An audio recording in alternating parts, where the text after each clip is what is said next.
Today I'm joined by Lee Sad, the co-owner and managing director of Safety and Management Solutions, a leading health and safety consultancy, training centre and event safety company based in Kent. So, hi Lee. Hello. How are you doing today? You okay? I'm very, very well. Thank you for having me on this show. Yeah, I look forward to telling you more. No, thanks for joining us. So, Lee, let's start off by, tell us a little bit more about Safety and Management Solutions. Well, we are, as you say, health and safety consultancy, training centre. We work in a number of industries, construction. We work in manufacturing, healthcare, education, as well as training multiple people. We train a couple of hundred people a year, mostly actually on this platform over Zoom, which is quite an interesting thing. Obviously, that was a change since 2020, which I can talk more about, which was quite an interesting challenge. But also we work a lot in the events industry as well, so doing a lot of event safety, which is something that is quite niche. It's quite a niche and unique way of working. It comes with a lot of challenges, and yeah, it's an interesting and challenging role, really. Okay, look, thanks for sharing that, Lee. So, so how did you become involved with Safety and Management Solutions? Take us back to the beginning. I'll take that. Okay, that's fine. My involvement it was started by my dad in 1999 as almost like a hobbying company. He was in Kent Police and he got his safety qualifications and he started helping out sort of organisations and people. And then what happened? My safety career picked up in about 2008. Where I got out of a sort of role in transport and I moved into a role in safety. So we had two branches of safety careers, sort of branch. One was self-employed business and me as an employed safety advisor. Okay. By 2012, the business had grown Sam's had grown so that they could actually take on staff and actually take on other avenues. I had a bit of an affinity when I was in my in-house position for training, and that was something that wasn't done much at Sam's. So when I joined Sam's in 2012, I brought with me quite a lot of training experience. So we started to develop more and more training courses. So that's where we become safety consultancy and training centre as well at the same time. And from that was that was 2012 that I joined, and I became a director. And when my dad retired, became managing director about nearly 2 years ago. Okay, no, look, thank you for that. And so Lee, when you when you were younger, when you were at school, was starting and running a business something that you always wanted to do, or what? Well, my music career never took off. Okay. It was an interesting one because I found myself a little bit sort of nomadic when I was about 18. I didn't quite know what I wanted to do. So I worked in transport. I worked for house removal. So I did that for a number of years and I become a LGV driver. So I drove all over Europe, and I come to about 2008 where I actually started to take more interest in what was happening. Obviously, the Sam's was sort of picking up. So obviously it was my dad's business and I was paying a bit of interest in that. And I've done a qualification that sort of changed my life a little bit, really, which was the NEBOSH General Certificate, which is a sort of safety qualification. And that just opened my ears and eyes and mind up to the world of health and safety.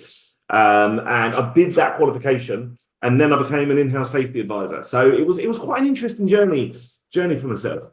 But in answer to your question, business never really sort of come on my radar, probably up until I was about mid-20s. That was where I was. I was always an employee, so that's where that's where it came up, really.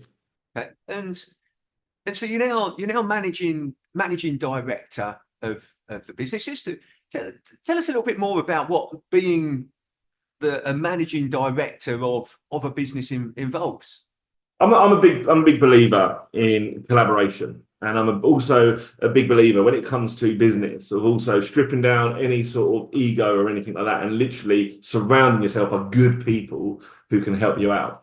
And I've got a good example of that. At the moment, I've got a really good accountant. When I watched the budget come in the other day, I was like, what is all this about? So before I know it, by the time I come in the morning, my accountant just lay down every single thing. This is how it affects you, and this is what you need to do, and this is what needs to happen. That's just one example of me surrounding myself by good people. It helps me to run this business. When my dad retired, who was the founder, like I mentioned, and the managing director, I did actually make the decision that I didn't want to do this alone. Okay. So I've got really good members of staff, and I offered them the opportunity to buy in. And the different elements of our business sort of suited what their disciplines were. My training coordinator is a really, really good, driven lady, and it made sense for me to make her training director. So she now runs that directorship. My operations manager at the time, operations director, looks after the running of the business from the consultancy side of it. And my fire risk assessor, he really sort of good at doing the work to a very, very high standard, high specification, made him compliance director on that side of the business. Because the thought of running the business was genuinely quite scary. And being like, I always found management quite lonely. I always found it quite a sort of lonely sort of way of working. I thought, if I'm going to take ownership of this business, I want to keep these members of staff, and the way that I'm going to keep them is to offer that. I've got a really good team here at Sam's. It is them that keeps the business going, and I wanted to show my appreciation to that. And at the same time, I wanted an easier life. Yeah, yeah. As big as that sounds. No, look, absolutely. Look, I'm a firm believer of being a business owner should give you the life that you want, whatever that may be. So it's creating that. So look, there's a couple of key things that I picked up from what you said there. One was surrounding yourself by good people. Yeah. And the second was that you explained is making sure that they've got ownership for their roles and their part of the business, sort of making that absolutely clear. Right. Okay. You've got ownership responsibility for this. You've got ownership and responsibility for that. Is that something that you sort of learn, or was that something that you know, over the years, or did you pick it up from somebody? Or well, if I take safety as an example, right? So safety is something that people were very wary of in the past. So when particularly when the management and health safety work regulations came out, it stated this need to have risk assessments. Yeah. And what that did is a lot of safety advisors sort of came out the woodwork, this sort of new role, safety advisors or whatever it's going to be. And they was like, we need to write your risk assessment. This regulation states that you must have competent people. When I was on an in-house position, my ethos was taking ownership of what you're doing, not turning around and saying, if a risk assessment needs doing, oh, that's the safety advisor's responsibility. Well, it's actually your responsibility in your department, because all the regulations, all the guidance falls down on the employer, it falls down on a lot of the managers as well. And as a safety advisor, I'm there to help and advise and guide you. Because there's always been this sort of view that a safety advisor would look at an electrician and go, my paperwork here says that you're not doing your job right? It's not true. It's easier for me to train an electrician to do a risk assessment than it is for an electrician to tell me how to be an electrician. Yeah. Okay. So the idea being is that we use education. That's a big thing. I'm a big believer of self-sufficiency of an individual. I'm a big believer in people taking ownership over their roles. So I'd rather see an electrician taking responsibility for their health and safety than them thinking, oh, if I have an accident, that's down to the health and safety advisor's role. They did something wrong, or they wasn't looking after me. And that sort of shared ownership, I think, sort of went forward into the sort of way that I look at running a business or look at managing or working with a client. Great analogy. No, thank you for sharing that. So, and you mentioned there about education. I mean, how important in a business is education? I think in the world, to be honest with you, I think that Einstein said that education is the most powerful tool you can use to change the world. Yeah. And I think in a business, I think it's really, really important that they invest in education. I think it's really important that they basically keep people sort of in the loop. Don't be scared that your employee might know more than you or be better than you and stuff. Use their shared experiences, and you can continue learning as well. It's an old analogy, and I think a lot of people do adopt this ethos: is that every day is a school day. Every day that you learn, you learn what your business is about, or you learn sort of different ways of doing something. And I think that's a really good way of looking. I think if you use education as a tool in a business and you train your staff, you'll get so much more out of them. You empower your staff and you get them to share experiences. You learn, you grow as a business. Yeah. Absolutely agree with that. Absolutely agree. So, so you're now, I think I'm right in saying you've got what, 10 plus employees now, Lee, have you in the Yeah, business? around about that, including directors. Yeah. Yeah, including directors. So, so what's been the biggest challenge that you've experienced over, well, you know, your time in general, but in particular, the time that you've been managing director? Uh, I would say COVID. Okay. COVID's was by far the biggest challenge that I've ever dealt with, like in my life, because one of the reasons why I do all my training over Zoom is because of that. Yeah. When I'll always remember the 24th of March, 2020, where I sat in my office and I basically stripped it out and I closed it down. Right. Because all my staff on furlough, all the events got cancelled. That was a big part of what we do. And I had training courses running. I couldn't have people in my classroom anymore. And basically, there was our members. So we do memberships. Like we work as a sort of outsourced health and safety department for a lot of our members.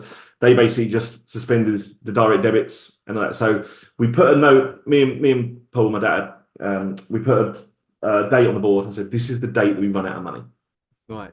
That was that date. So what we both had to do, we both had to retreat back to our houses and work from there. I mean, I stripped the office out. You know, I mean, I nicked all the toilet rolls that are in the business and all of the biscuits and everything like that. As you can imagine, that strange part of life. And it was, what do we do? It was literally completely down. And luckily, I had a lot of contacts and I spoke with a lot of people. And one of the contacts that I had told me that one of the training courses that we do can be done remotely over Skype, Teams, or Zoom. And I was actually one of the first businesses to offer that over Zoom, because as soon as they announced it, I got wind of it before it got announced and I was ready to go with it. Right. Yeah. And the interesting thing about that was I had some content written on that. I'm a big believer in content, like from a marketing point of view, of literally being of putting content in your website, blogging, and basically just keeping your website authority really good, and social media on this. So as soon as it went live, I managed to push a button, working with my marketer, because that was one person who I didn't want to. That was one department I didn't want to stop. I didn't want to stop my marketing, because I thought that would be absolutely key. If I'm stuck in my summer house, I need someone getting the word out for me. So that was the main person I spoke to during lockdown. Okay. And we were ready to go with it. And within a couple of weeks, we was making more money than we ever had. Because all of a sudden, from where I'm based in Ramsgate, which is a peninsula, sea on three sides of where we are. Yeah. All of a sudden, we're no longer this company on this peninsula. Now we're a national training provider. Wow. And it just hit the button, and we was absolutely inundated. And by mid-May, everyone was unfurloughed, and we was struggling to service the amount of work that we got. Wow. It was a fascinating time. And I guess that was a key time for people to sort of train their staff as well, was it? Because you know, if they weren't able to work and do other things, they had to be at home or whatever it may be. There was a key opportunity there. And I guess secondly, was any of the training that you were doing sort of like linked to, well, this is how you need to be safe in this environment of COVID?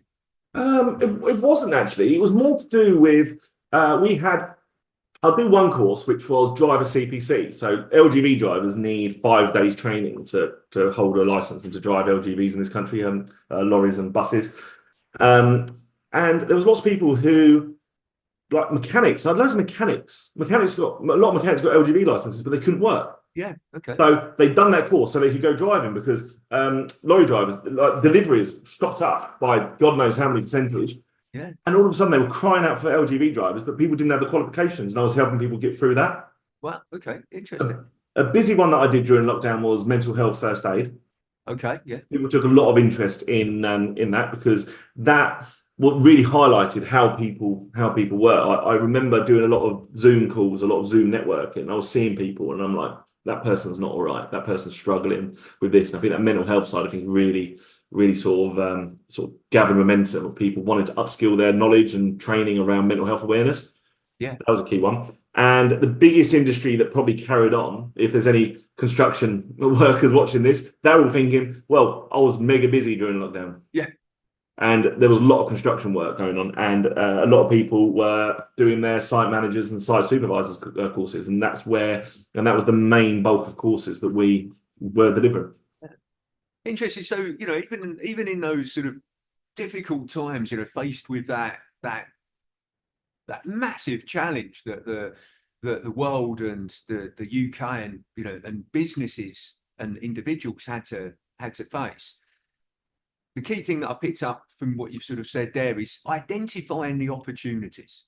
Yeah. And okay, what can we do in the current environment? And look, during that time, I was coaching sort of businesses and speaking to a lot of businesses, and I noticed quite a difference. There was those businesses that like yours that you've explained that are that said, well, look, we can't control this environment that we're in. We are where we are. So I can either take ownership, accountability, and responsibility for this and go, right, what can we do? Or I can sit there and I can use blame, excuses, and denial. And I can put my head in my hands, blame Boris Johnson for not making the right decisions. Yeah. And that doesn't help anyone. And the businesses that I noticed that came out of COVID stronger, doesn't mean it was easy for them, but they came out stronger were the ones that took ownership, accountability, and responsibility and said, right, what can we do in this environment? So, and look, you were obviously one of those businesses, and well done for coming through it stronger. Now, you mentioned earlier that COVID changed the way, in a fairly significant way, how you present your training in your courses. It was fascinating. Like, as you can see now, I've got a nice Zoom setup. I've got my virtual background that I use. This for me is the main bulk of my work now. This online remote training, and it's still very popular in the construction industry. And the reason why it's popular in the construction industry, in my opinion, is if you work in the construction industry, you're leaving your house at 5 o'clock in the morning to go to a freezing cold, muddy construction site. You don't get an opportunity to work from home very often. Yeah. So they absolutely love just logging in the morning, starting at 9 o'clock, logging in and doing the course rather than having to leave their home. It's a really, really good, accessible way of working. It takes cars off the road as well, which is for anyone who travels is actually a great thing to think about. And so it really did change the way that we operate. And it stuck. It stuck. And I think that it's something that is now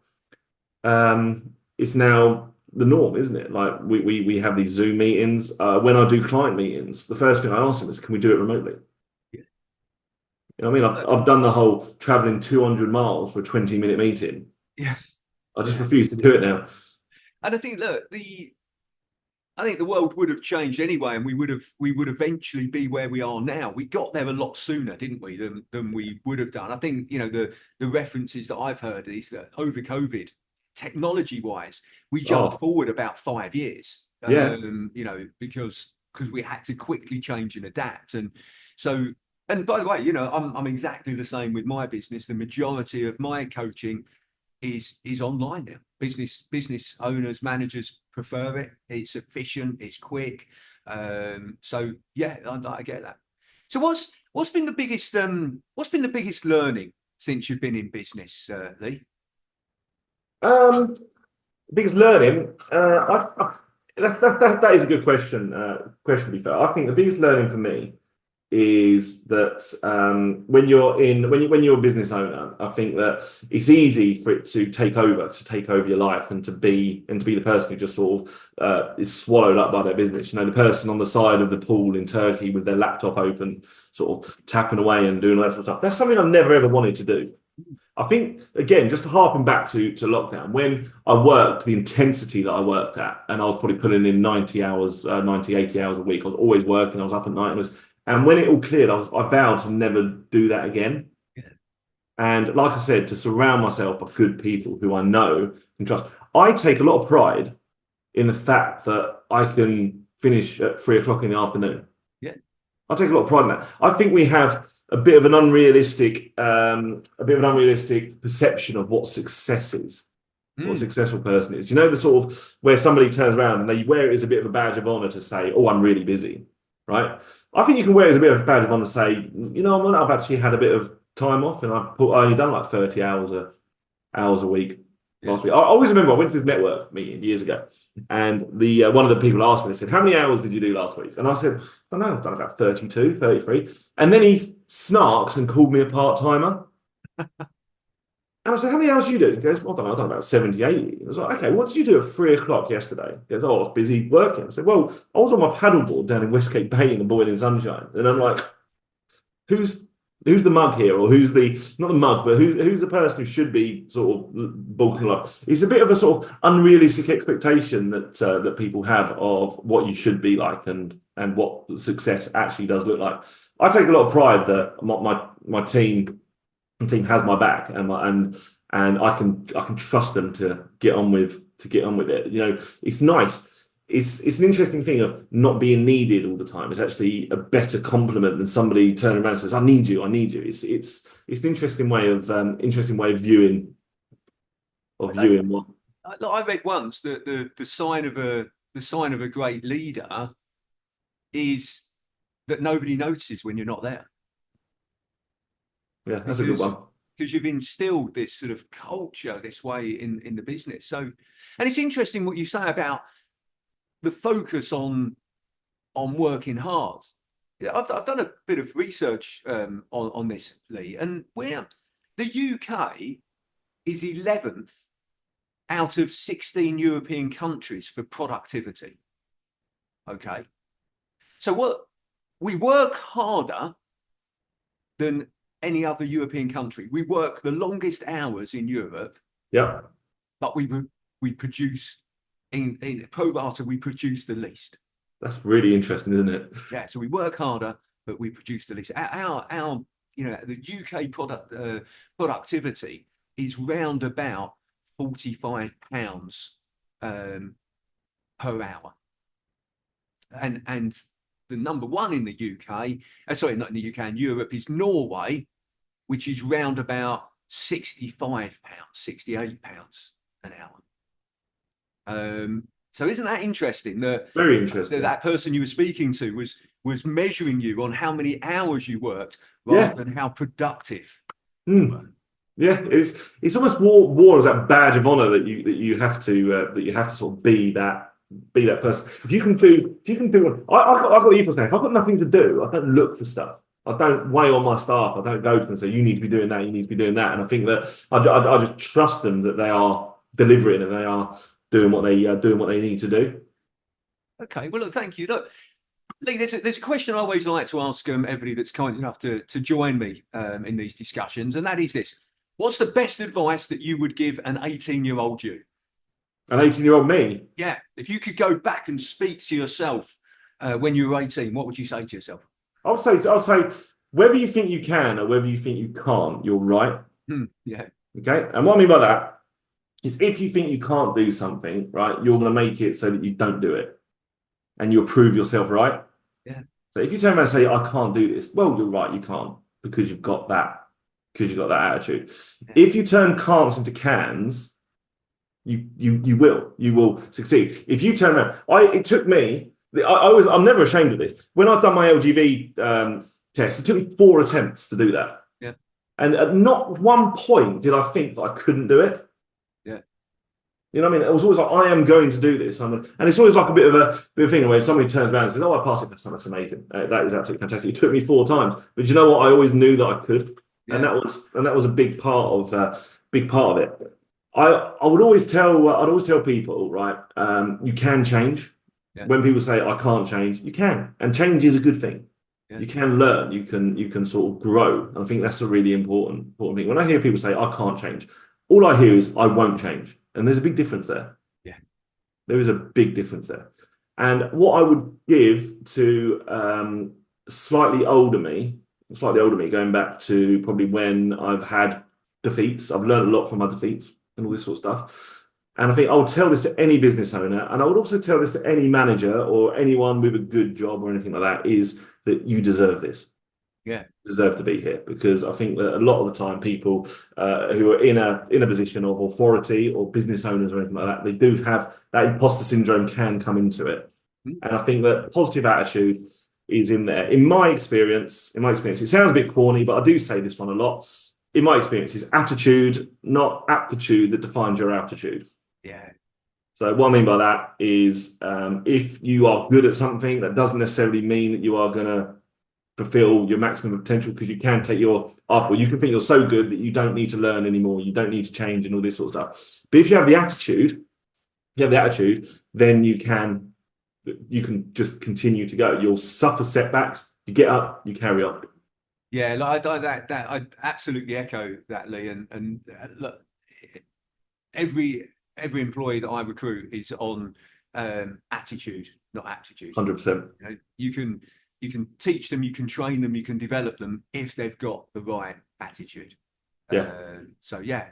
Well, look, Lee, thank you very much. I really appreciate you taking the time to speak with me today and sharing more about your business and also your journey. So thank you very much. Thank you. I appreciate it.